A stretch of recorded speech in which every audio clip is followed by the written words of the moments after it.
M4 TV news కి స్వాగతం. నేటి ముఖ్యాంశాలు. M4 టీవీ న్యూస్ ప్రేక్షకులకు నిజాయితీగా, నిర్భయంగా ఎప్పటికప్పుడు తాజా కబుర్లు, భక్తి గీతాలు m4tvnews.com వెబ్సైట్ యాప్లో ప్రచురితం, ప్రత్యేక ప్రసారం చేస్తుంది. వార్తలు, ప్రకటనల కోసం సంప్రదించవలసిన సెల్ ఫోన్ నెంబర్లు 9666665026 9014163335. ఓం శ్రీ గురుభ్యో నమః. అందరికీ నమస్కారం అండి.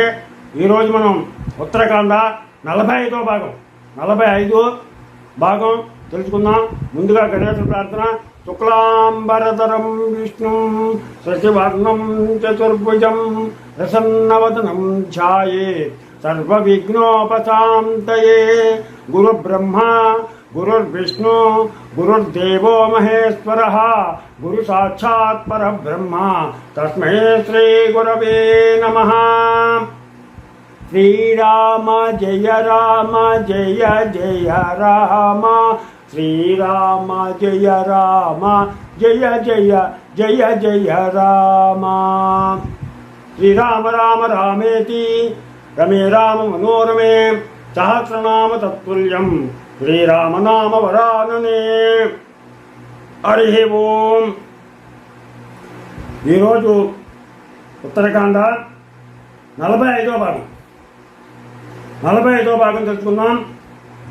అలా వచ్చినటువంటి సోదరుని చూసి శ్రీరాముడు, సోదరులారా, నా మాటలను ఏకాగ్రతతో చక్కగా వినుడు. భూపుత్రుని గురించి పురములందును సర్వ ప్రదేశములందును ప్రజలు పలుకుతున్న మాటలు వినరానివి, కుచితములైనవి అని, అవి నేను విన్నది మొదలుగా తలచినంతనే మర్మభేదన మగుతున్నది. ఆ నిందావాక్యము నెట్లు చెప్పుదును. లోకమున మంచి కీర్తి గలవారు ఇక్ష్వాకులు.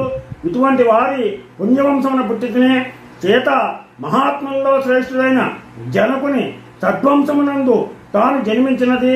దండకారణ్యంలో రావణుడు చేతను దొంగిలించుటయు, నేనతనిని చంపుటయు నీ వెరుగుతువు కదా.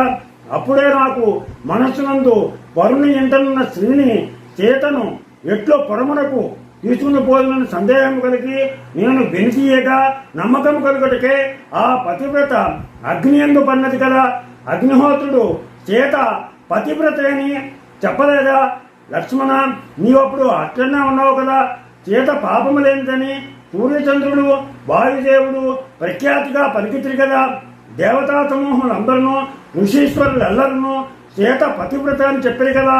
తాధ్వి పతివ్రత అని చెప్పుచూ లంకలో ఈ ఉత్తమ శీలవతిని మహేంద్రుడు నా చేతి అంటూ ఉంచను కదా.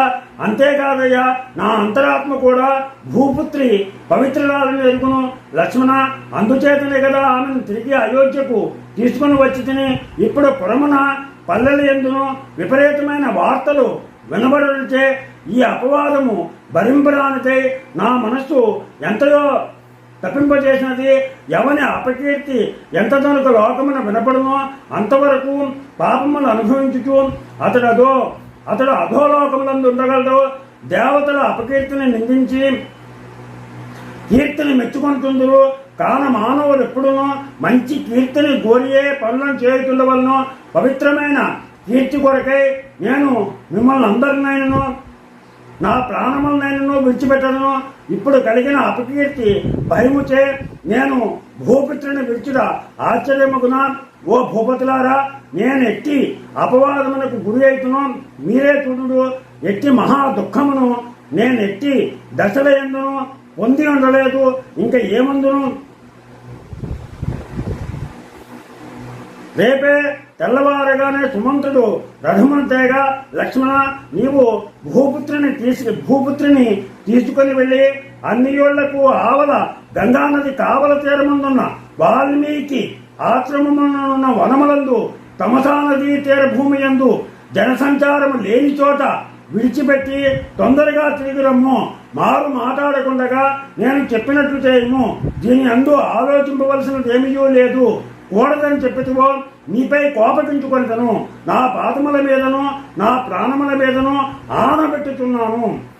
నా పాదముల మీద నా ప్రాణముల మీద ఆనబెడుతున్నాను, ప్రమాణం చేస్తున్నాను. దీనికి నీవు బదులు చెప్పరాల్సమా? ఎవరైనా దీనికి అర్థము చెప్పినచో నాకు ఇష్టమైన విషయమునందు విఘ్నము కలిగించే వారిని నాకు మిక్కిలి పగవారి వలె భావించదును. నా ఆజ్ఞకు లోబడి ఇందురేని నా ఇందు మీకు గౌరవమున్నతో నేను ఆజ్ఞాపించినట్లు చేయదు అని అవి ఇవి అను మాటలు చెప్పకుండా ఆజ్ఞాపించుతున్నాను. గంగా తీరమునకు వెళ్ళుట తన కోరికని జానకి చెప్పి ఉన్నది.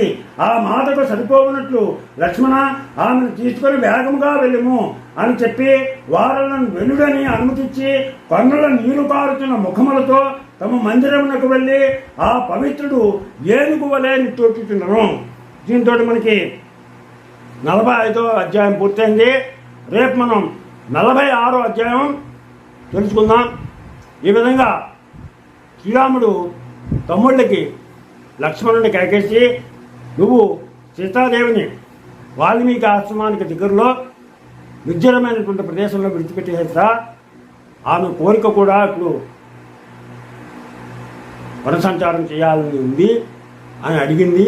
అందుకని మారు మాట్లాడకుండా నేను చెప్పినట్లు చేసి ఆమెను అక్కడ దింపి రా అని చెప్పేసి రాముడు తన మందిరానికి వెళ్ళిపోయాడు.